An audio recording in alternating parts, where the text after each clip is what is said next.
নির্বাচনে ঢাকঢোল এখনো না বাজলে প্রস্তুতির জমিনে চলছে নিঃশব্দ কাঠামোগত রূপান্তর। ত্রয়োদশ জাতীয় সংসদ নির্বাচনকে সামনে রেখে নির্বাচন কমিশন ইসি প্রকাশ করেছে ভোট কেন্দ্র স্থাপন ও ব্যবস্থাপনা বিষয়ক নতুন নীতিমালার গেজেট, যেখানে আগের চেনা ছক ভেঙে আনা হয়েছে একাধিক গুরুত্বপূর্ণ পরিবর্তন।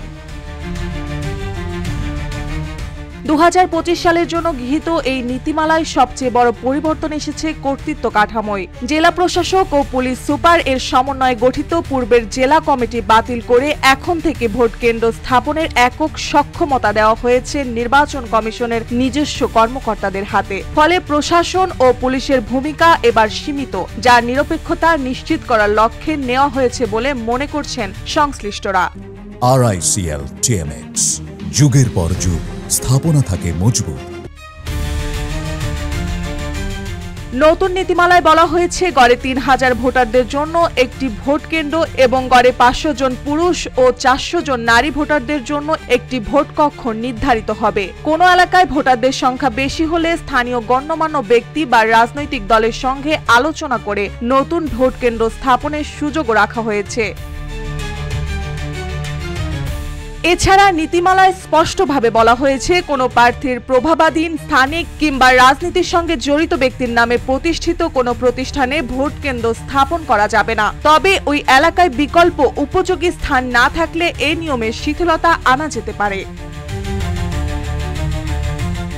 একই সঙ্গে ভোটারদের যাতায়াতের সুবিধা বিবেচনায় রেখে কেন্দ্রের অবস্থান এমন জায়গায় নির্ধারণের কথা বলা হয়েছে যা ভোটারদের বসবাসের এলাকাগুলোর নিকটবর্তী ও সহজপ্রাপ্ত হয়। পাশাপাশি দুটি ভোট কেন্দ্রের মধ্যে দূরত্ব 3 কিলোমিটারের বেশি না হওয়াও নিশ্চিত করতে হবে। আরেকটি পরিবর্তন হলো ইলেকট্রনিক ভোটিং মেশিন ইভিএম ব্যবহারের পরিকল্পনা বাদ যাওয়ায়। ভোট কক্ষ নির্ধারণে ইভিএম সংক্রান্ত কোনো নির্দেশনা এই নীতিমালায় রাখা হয়নি। নির্বাচন যতই এগিয়ে আসছে ততই প্রস্তুতি এগিয়ে নিচ্ছে ইসি। ইতিমধ্যে তারা খসড়া আচরণবিধিও প্রকাশ করেছে। সর্বশেষ 2024 সালের 7 জানুয়ারি দ্বাদশ সংসদ নির্বাচনে প্রায় 42,000 ভোট কেন্দ্র ও 2,60,000-এর বেশি কক্ষ ব্যবহৃত হয়েছিল। এবারে 12.5 কোটি ভোটারদের জন্য এই সংখ্যা আরো বাড়বে বলে ধারণা করা হচ্ছে।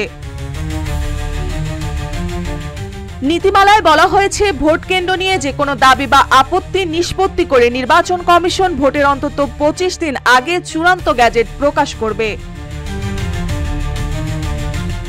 মার্জিয়া মৌ, রূপালী বাংলাদেশ।